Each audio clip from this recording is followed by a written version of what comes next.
What I am trying to say is, what did the Muslim community neglected?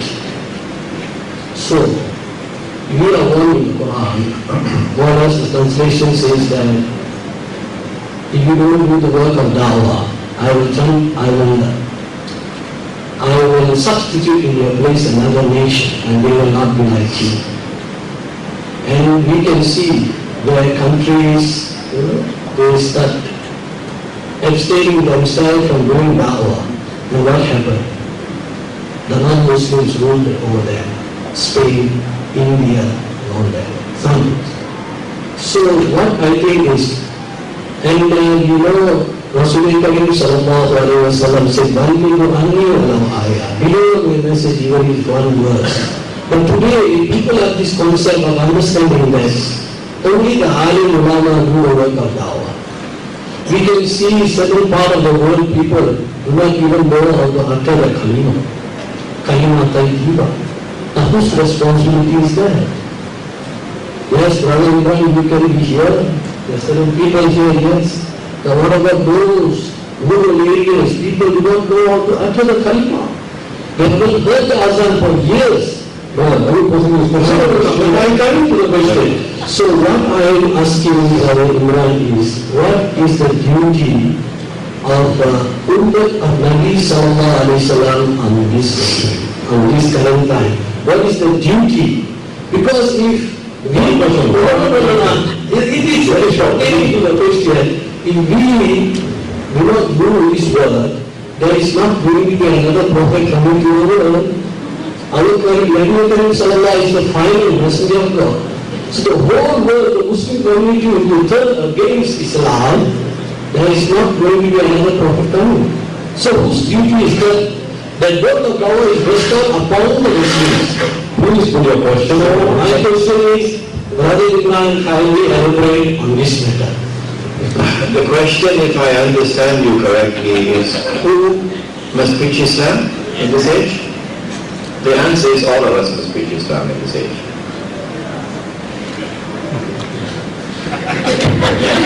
One answer. The next thing, please.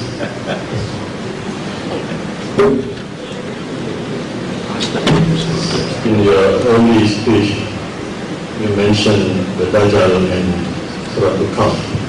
Why was this surah chosen, especially for Allah Ta'ala, the only surah chosen to fight the Dajjal and not the other surahs?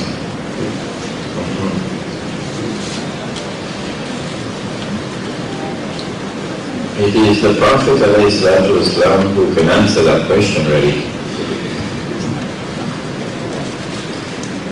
The only information we have is that he who taught us about Dajjal, he said, recite Surah Al-Kahf for protection from the fitna of Dajjal. Recite the whole surah on a Friday and it will protect you until the next Friday. He told us that you will recognize the age of Dajjal. Very easy. How? Because Dajjal will have to impersonate the Messiah. The function of the Messiah is to rule the world from Jerusalem like Sulaiman alayhi salam and bring back the golden age. In order for the Messiah to do that, number one, he would have to liberate the Holy Land. Number two, he would have to bring the Jews back to the Holy Land. Number three, he would have to restore the state of Israel. And number four, he would have to take that state of Israel to become the ruling state of the world. And then he would rule the world from Jerusalem. This is the Messiah. When Dajjal is released, then you will see Dajjal doing all these four. And Dajjal will deceive the Jews into believing that this is the real thing. This is the return of the golden age. So when you see Jerusalem liberated from non-Jewish rule, which occurred in what year? 1990, very close. 1990, the British general, Allenby. And then you see the state of Israel restored in what year? 1948. And then you see the Jews coming back to the Holy Land from all over the world. You know. You are living in the age of Dajjal. You know that. Even before Britain liberated the Holy Land, Allah gave you a huge billboard of a sign that the time has now come for these events to take place.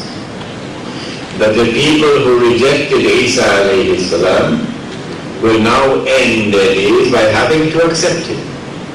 And then there's that. What is that sign? Someone else died like that. Pharaoh. So when the body of Pharaoh is discovered, you know, the time has now come. The body of Pharaoh was discovered what year? 1897.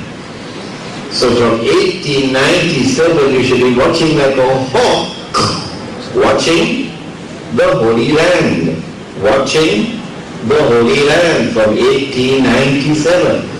What else happened in 1897?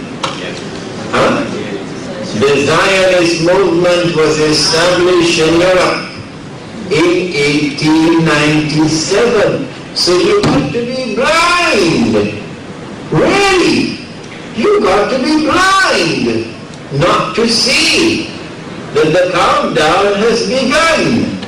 That the Dajjal is in action now. That the Holy Land is going to be liberated soon from non-Jewish rule. That the state of Israel is going to be restored. That the Jews are going to be brought back to the Holy Land. And that Israel is going to become the ruling state in the world.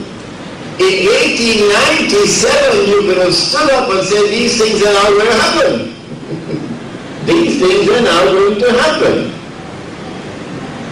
And so you're living in the age of Dajjal. And he said, recite Surah Al-Kahf for protection from the fitna of Dajjal. Last night when I asked, all those who have been reciting Surah Al-Kahf on a Friday, put your hands up. You know how many people put their hands up? That is an indication. If you had spirituality, you will be doing it. If you had spirituality, you would have been reciting Surah Al-Kahf every Friday without fail and praying to Allah for protection from the fitna of Dajjal. Allah in His wisdom shows this surah, Surah Al-Kahf, to be the surah of all surahs which will explain Dajjal. Why did He do this? I don't know.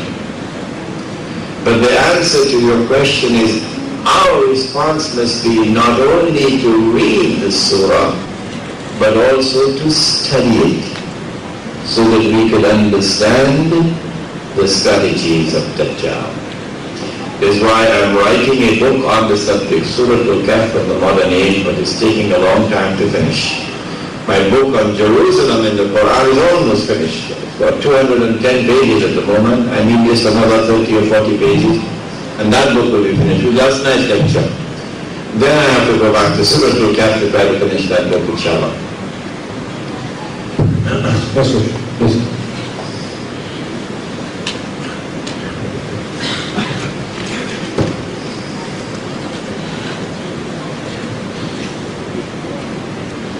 Assalamualaikum warahmatullahi wabarakatuh. Brother Imran, after listening yesterday's lecture, I was a bit confused because the hadith that Brother Imran was quoting is also, there was a very long hadith. He also mentioned that how to perform prayers during when the appearance of Dajjal. So when all these events already took place or taking place, where is Dajjal? That's the question.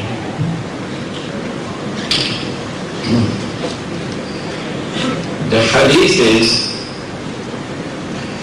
when Dajjal is a Surah Sahih Muslim, when Dajjal is released, he will live on earth for 40 days.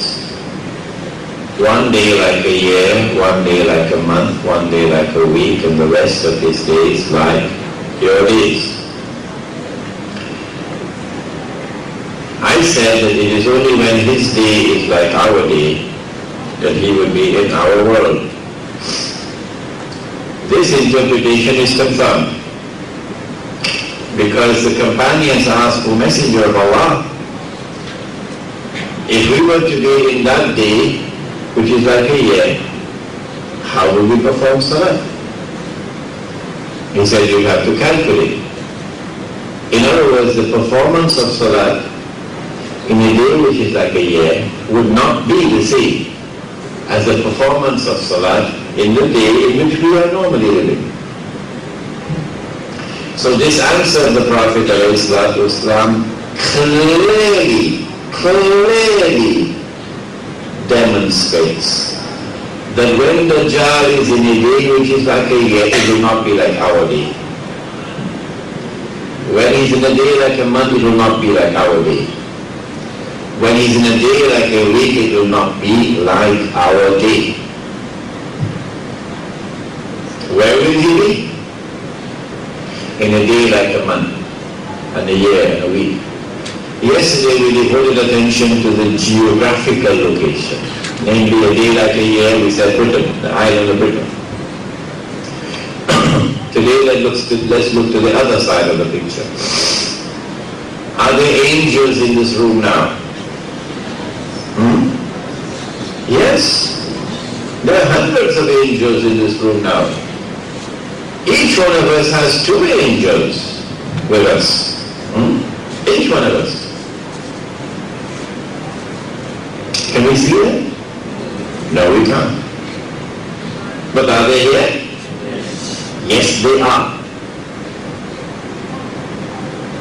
Is the day of an angel like our day?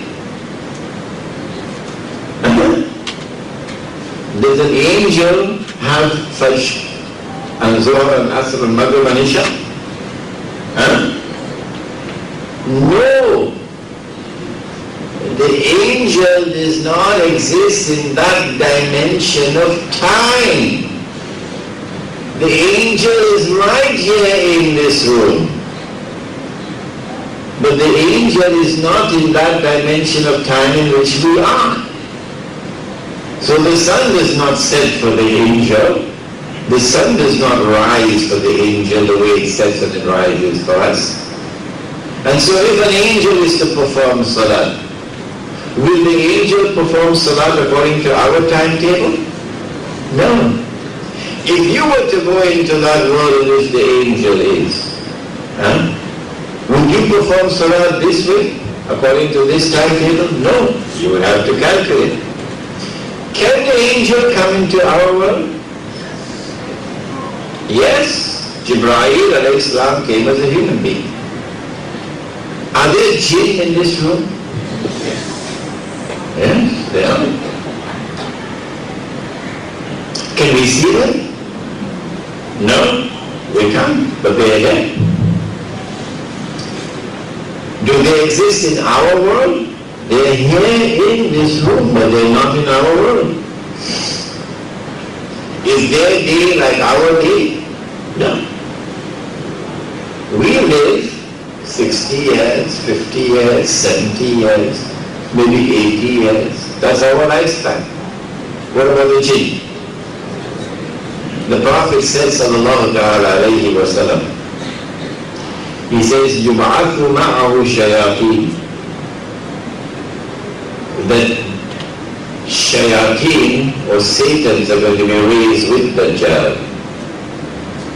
These are jinn who are kuffar. يُشَبِّهُونَ بِالْأَمْوَاتِ. these jinn who are kuffar will take the appearance of human beings. They will heard the azan for years. But I'm coming to the question. So what I'm asking Imran is, what is the duty of Ummah of Nabi Sallallahu Alaihi Wasallam on this current time? What is the duty? We can see certain part of the world people do not even know how to utter the kalima tayyiba. Now whose responsibility is that? Yes, Brother Imran, you can be here. There are certain people here, yes. Now what about those rural areas? People do not know how to utter the kalima. All that. Some. So what I think is, and Rasulullah Karim Sallallahu Alaihi Wasallam said, Below the message even is one verse. But today people have this concept of understanding that only the alim ulama do the work of da'wah. They will substitute in your place another nation and they will not be like you. And we can see where countries, they start abstaining themselves from doing da'wah. And what happened? The non-Muslims ruled over there. Spain, India. What I'm trying to say is, what did the Muslim community neglected? So, we are warned in the Quran. One of the translation says that if you don't do the work of da'wah, I will